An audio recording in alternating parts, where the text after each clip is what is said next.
Welcome, family. This video is going to be very short, but what I'm going to bring out in this video here are some of the terminologies in the Bible and in our Bible discussions when it comes to prophecy. So it's going to be a very short video, but I just want to get out some of the terminologies. I know different ones have different terminologies, but this is what I'm looking at, what I've researched, I want to share with you.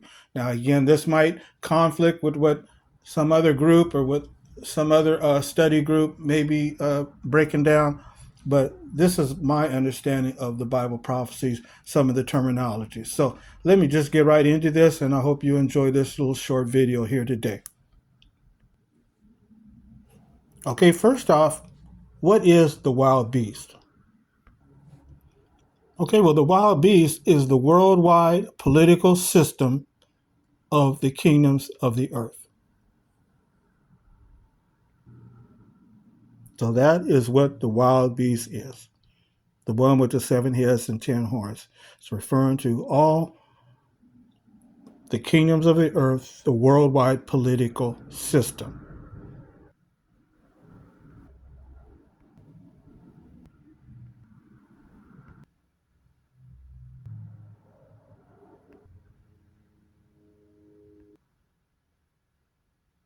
Okay, now what is the image of the wild beast? That's mentioned in Revelation. What is that? Well, the image of the wild beast is the UN, the United Nations.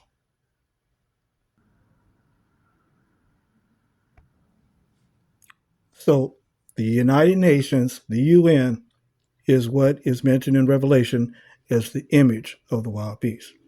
Let's continue. So now, who is the two-horned lamb mentioned in Revelation? Well, the two-horned lamb, or the two-horned beast, is the Anglo-American world power, United States and Great Britain. They formed an alliance, and it's the seventh world power Bible prophecy, the Anglo-American world power. That is the two-horned lamb or the two-horned beast.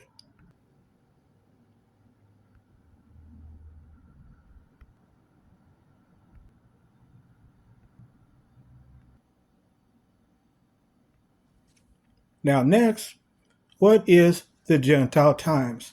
We know that is mentioned in prophecy in the scriptures. So what do we mean when we say the Gentile times? Well, the Gentile times began in the year 607 BCE when no Judean king sat on the throne of Judah in Jerusalem to represent Jehovah during the 7 times. That is what the Gentile times mean. It began in 607 BCE, and for a period of time, or 7 times, when no Judean king sat on the throne to represent Jehovah's sovereignty. So we remember that, don't we? In the book of Daniel, it talked about how King Nebuchadnezzar, he came in, king of Babylon. He took the tribe of Judah as slaves, took them to Babylon, and that began the Gentile times, because the last king to sit on the throne of Judah was when Babylon came, and that was King Zedekiah.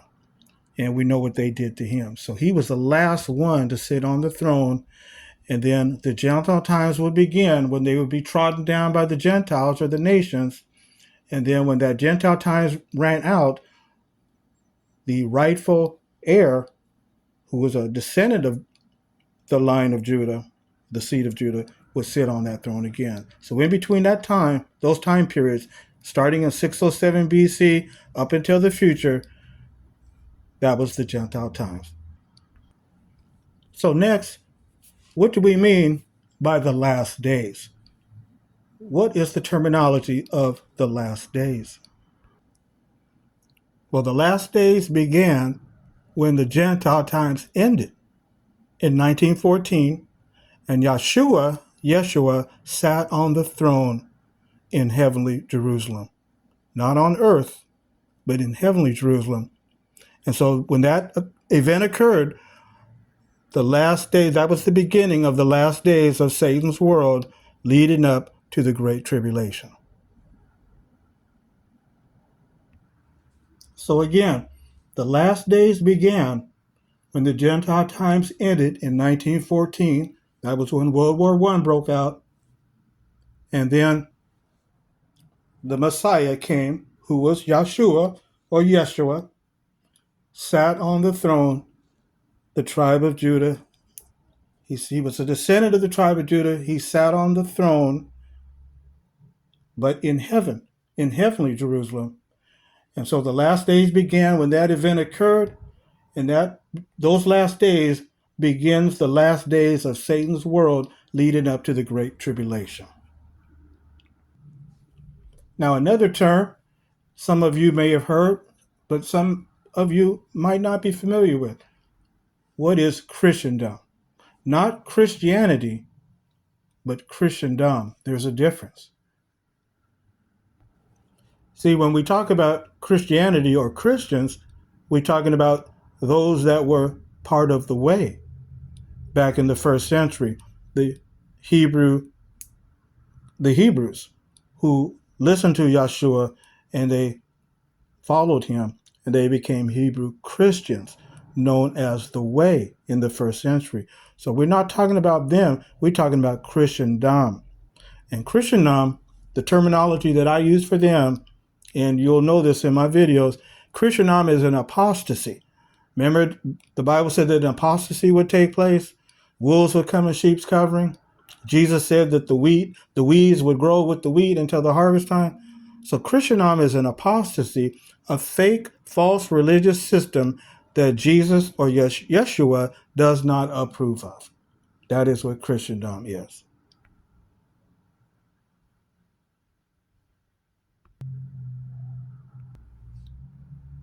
So this is what Christendom is. It's a apostasy.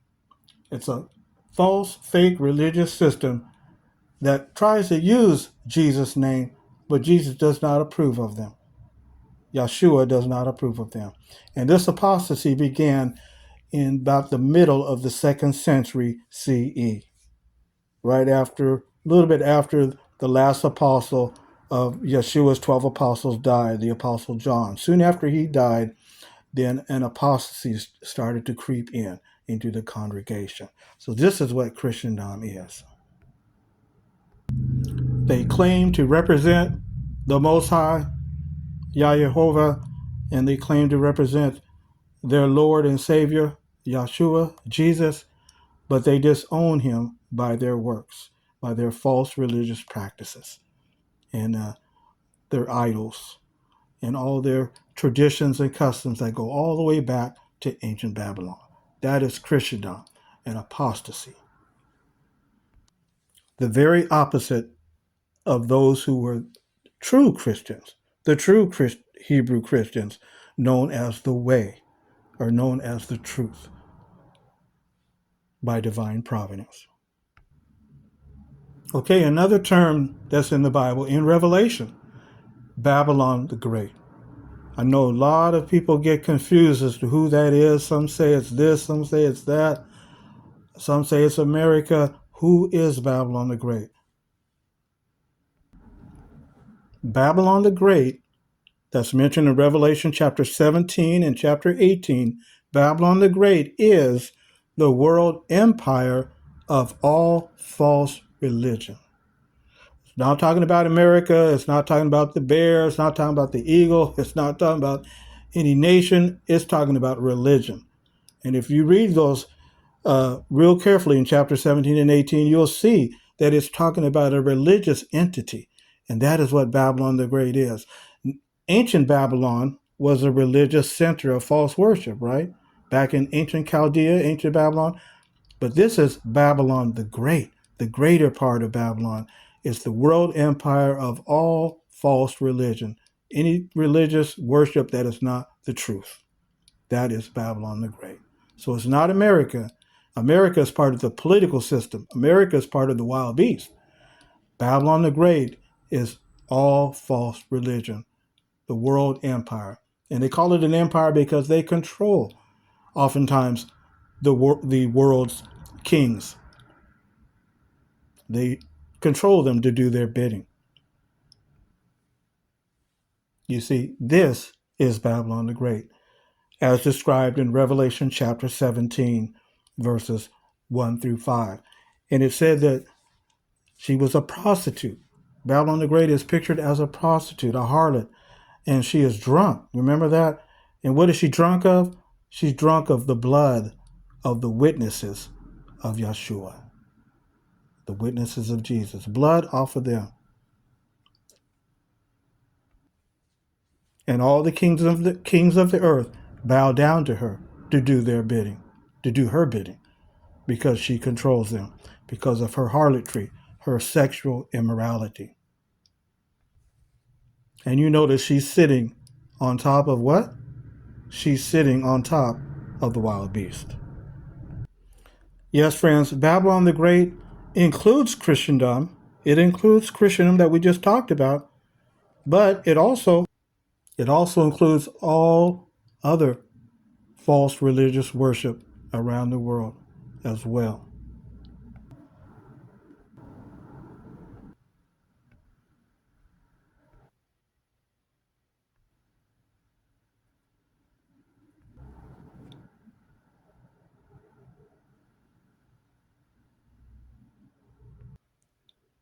Okay, so what's another term that we can try to understand here? What is the Great Tribulation that's mentioned in Matthew chapter 24? What is that referring to? The Great Tribulation. Yes, friends, the Great Tribulation is when the wild beast attacks Christendom and the rest of all false religion. That is the Great Tribulation. When the wild beast attacks Babylon the Great, basically, is when they attack Babylon the Great. And we've already gone over what the wild beast represents, and we already just said what Babylon the Great is. Babylon the Great is Christendom, as well as all the rest of all the false religions worldwide, the world empire. It's going to happen. Yes, all the kings of the earth, they're all now bowing down and doing the bidding of the harlot, the prostitute, Babylon the Great. But when that great tribulation breaks out, then she will be attacked and completely devoured and burned with fire, as it says in Revelation chapter 17 and 18. Future event that is going to happen before our very eyes. The attack on religion, false religion. Who is Gog of Magog?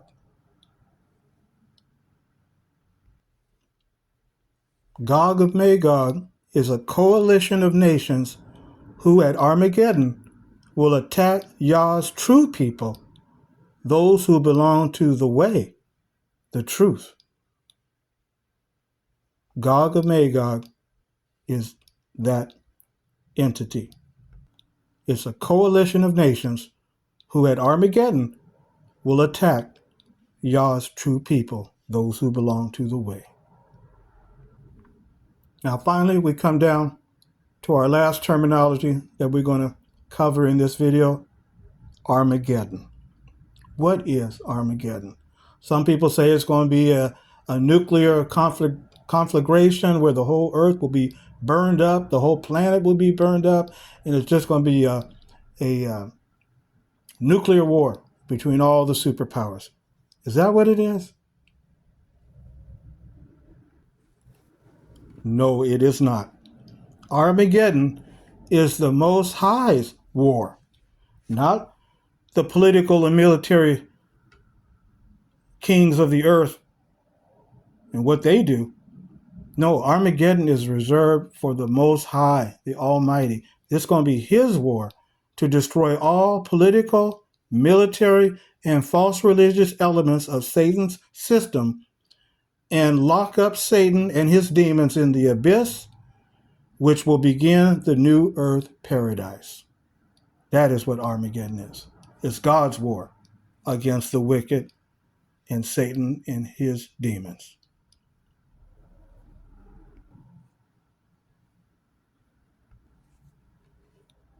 Yes, family. Armageddon is the Most High Jehovah's war to destroy all political, military, false religious elements, even the immorality of this wicked world, and throw Satan and his demons into that abyss for until the end of the 1,000 years. It's coming. It's coming quickly.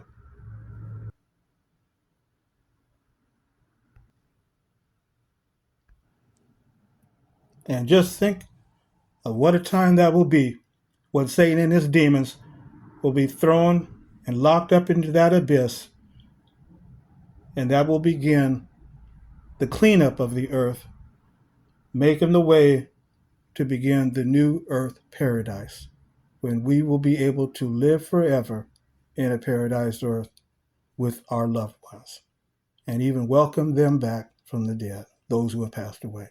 So it's going to be a wonderful time. So, family, I just wanted to share that with you. I did say it was going to be a short video, but it kind of went a little long. But those are some of the terminologies that we come across when we do our Bible studies. And I just wanted to share with you my understanding of what those terms mean. If you have any questions or comments, please share them in the comments field or email me. I'd be happy to discuss more with you. And we'll be doing more videos on this as well. So in the meantime, family, this world is getting very crazy right now. The breakdown of this system is happening right before our eyes. So stay awake because Great Tribulation is just about ready to break out. So we need to know what these terms mean so we have a clear understanding of what the truth is. Do your research. This is what I did with what I've come up with. Want to share this with you. So until next time, family, y'all, please be safe.